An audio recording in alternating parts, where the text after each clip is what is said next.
Assalamualaikum warahmatullahi wabarakatuh. Salam budaya, rahayu, rahayu, rahayu. Jadi kali ini saya akan menceritakan pengalaman pribadi saya waktu perjalanan dari Ponorogo menuju Ngrayun atau Kecamatan Ngrayun. Jadi Ngrayun itu salah satu kecamatan yang ada di Ponorogo di bagian selatan ya. Mungkin teman-teman di luar kota mungkin belum tahu ya. Silakan cek di Google Map. Kecamatan Ngrayun Ponorogo terkenal dengan jalannya yang ekstrim, naik turun di perbukitan pegunungan daerah tersebut ya. Jadi waktu itu saya ceritakan ini pengalaman saya di tahun 2015 ya. Di tahun 2015 kejadiannya jam 11 malam saya melakukan perjalanan dari Ponorogo ke Ngrayun ya. Jadi ada situasi yang penting untuk memaksa saya untuk pergi ke Ngrayun pada malam itu juga, karena dalam keadaan penting atau mendesak ya, seperti itu. Jadi kisahnya dari Ponorogo itu saya mengendarai sepeda motor ya. Sepeda motor itu sepeda motor posisi waras wiris atau tidak pernah mogok sama sekali ya. Karena masih termasuk motor baru yang saya pakai, motornya motor Blade ya. Mungkin teman-teman juga masih tahu kalau motor saya itu ya motornya Blade. Masih termasuk motor yang masih bagus. Dari rumah sebelum berangkat saya sudah merasa tidak enak ya. Pengen berangkat malam ini, pengen berangkat besok pagi. Mau berangkat itu saya dari rumah saya ya, di Kecamatan Parak itu saya sempat berhenti di depan Kecamatan Parak. Saya berpikir apakah saya berangkat besok pagi aja ya dalam hati. Terus kemudian saya putar balik sampai Pasar Gunung Sari, tidak jadi. Pokoknya malam ini berangkat ya, supaya malam ini sampai di sana. Terus besok pagi itu kan di Ngrayun, di tempat keluarga saya waktu itu ya, karena ada kegiatan ya, ada kegiatan dan saya memaksa harus berangkat malam ini. Terus dari Pasar Gunung Sari langsung lurus terus kemudian sampai ke, singkat cerita, sampai ke Pasar Bungkal. Di Pasar Bungkal sempat saya beli kopi ya di depan pasar waktu itu, beli kopi sebentar. Di situ saya sudah merasa tidak enak banget ya. Kalau masalah takut, sebenarnya saya tidak takut. Yang saya takutkan waktu itu, yang pertama yang saya takutkan adalah ketemu ular ya. Ular itu karena bukan takut, karena jijik ya. Terus kemudian ketemu begal ya, pada waktu itu takutnya ada begal atau gimana, karena melewati hutan ya. Dari Bungkal ke Ngrayun itu melewati tempat sepi yang tidak ada rumahnya, cuma perbukitan seperti itu ya. Terus setelah dari Bungkal saya melanjutkan perjalanan ya. Sesampainya di sebelum tanjakan 23, saya tidak tahu namanya tanjakan apa ya. Di situ ceritanya dari orang-orang sampai sekarang ya, dari cerita warga Ngrayun, warga Bungkal atau warga lainnya, sering terjadi penampakan pocong ya, sering terjadi penampakan pocong. Dan juga saya itu sebenarnya tidak takut kalau ketemu gitu-gituan, tapi kalau masalah merinding saya tetap merinding ya. Saya tetap bisa merasakan energi-energi seperti itu. Kalau di situ ada itu saya bisa merasakan ya, walaupun sedikit-sedikit ya. Terus kemudian di situ juga banyak sekali cerita-cerita. Ini cerita bener atau tidak ya? Kalau tidak bener mohon maaf, karena ini cerita dari mulut ke mulut ya. Kalau di situ ada penampakan pocong, juga ada seperti ini ya. Tapi saya belum pernah melihat secara langsung, secara pribadi ya. Ini saya cerita ini cerita tambahan sedikit ya. Di situ juga ada pernah katanya, ini baru katanya, saya tidak bisa membuktikan karena tidak tahu. Katanya warga di situ ada orang meninggal, diantar ambulan dibawa ke rumah sakit, katanya jatuh di bawah tanjakan 23. Pocongnya jatuh atau mayatnya itu jatuh gelundung, katanya pintu ambulannya lupa dikunci. Ini benar atau tidak saya tidak tahu, ini cerita dari mulut ke mulut ya. Tapi yang saya akan bahas bukan cerita ini sebuah cerita sampingan. Saya pengen mencari tahu apakah berita ini benar atau tidak. Yang masalah pocong dari rumah sakit dibawa ke Ngrayun jatuh di situ, saya tidak tahu ya. Selanjutnya sebelum tanjakan 23 itu tiba-tiba motor saya mati sendiri, bener-bener mati sendiri. Padahal bensin full, motor waras, tahu-tahu cet mati gitu aja.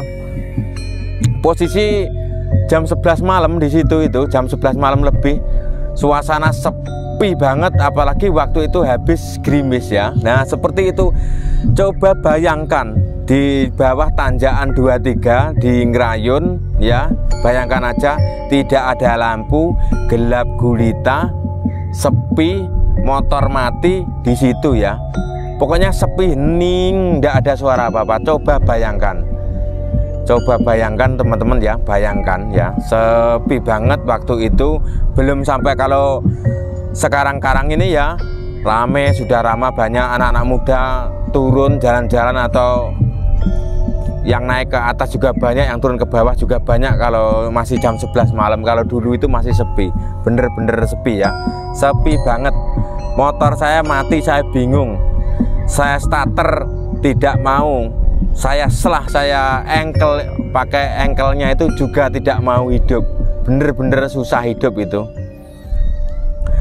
Kemudian waktu itu saya istirahat, saya putuskan, saya ingat ada pesan ya dari guru saya. Dulu saya sempat punya guru atau orang panutan saya yang membimbing saya waktu saya di Bali itu orang Tionghoa atau orang Cina ya.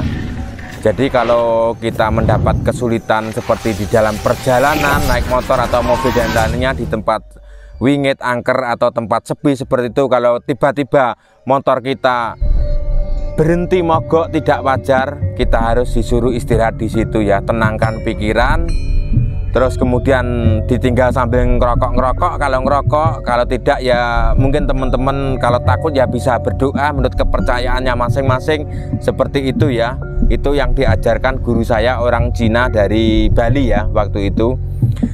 Kemudian saya istirahat sekitar 20 menit di situ. Itu sebenarnya motor tidak panas, dari Pasar Bungkah sampai tanjakan 23 motor masih normal-normal saja. Kemudian saya pancal lagi, saya engkel atau starter, itu kemudian hidup jalan normal seperti biasa ya, normal seperti biasa.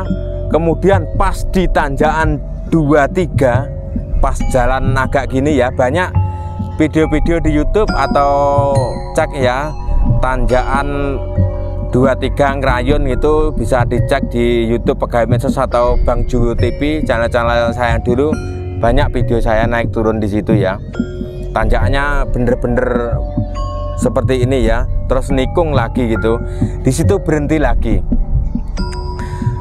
Dan saya akan menceritakan kisah tentang tanjakan 23 ya, buat teman-teman yang baru awam, yang baru naik yang baru melakukan perjalanan ke Ngrayun.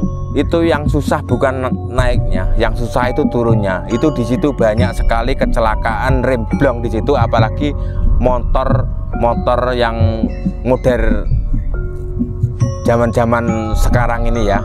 Saya tidak mau menyebutkan merek ya, nanti ya ndak enak lah seperti itu ya. Mungkin tahu sendiri kalau di turunan yang sering remblong motor apa gitu ya. Itu tanjakan itu banyak sekali kejadian ya, kejadian remblong, sampai ada yang sampai meninggal dunia, ada yang sampai patah tulang juga.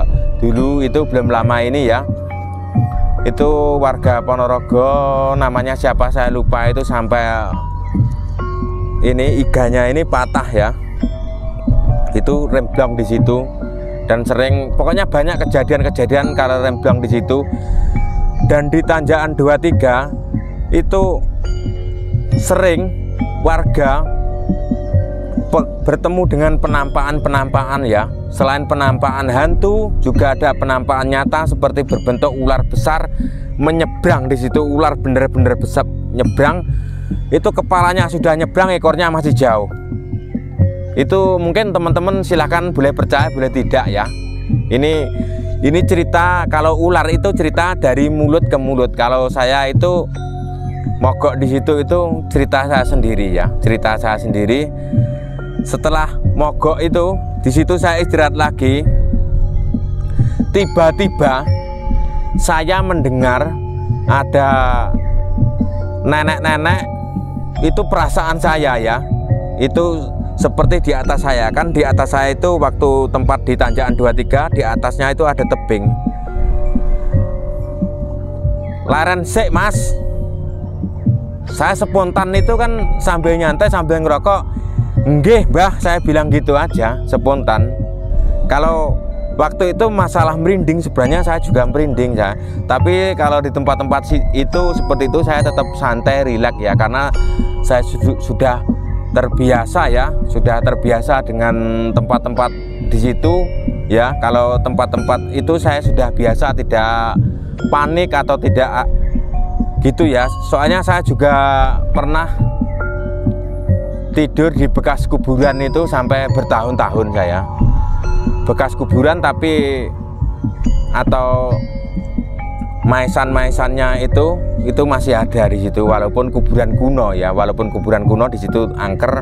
Saya juga pernah tidur bertahun-tahun di situ, akhirnya saya menjadi terbiasa ya. Setelah saya istirahat itu, saya melanjutkan perjalanan, tak starter enak lagi. Terus sesampailah di Pasar Ngrayon. Di Pasar Ngrayon itu karena istirahatnya itu lama banget di Pasar Ngrayon sampai jam 12 lebih ya, jam 12 lebih sampainya di pasar.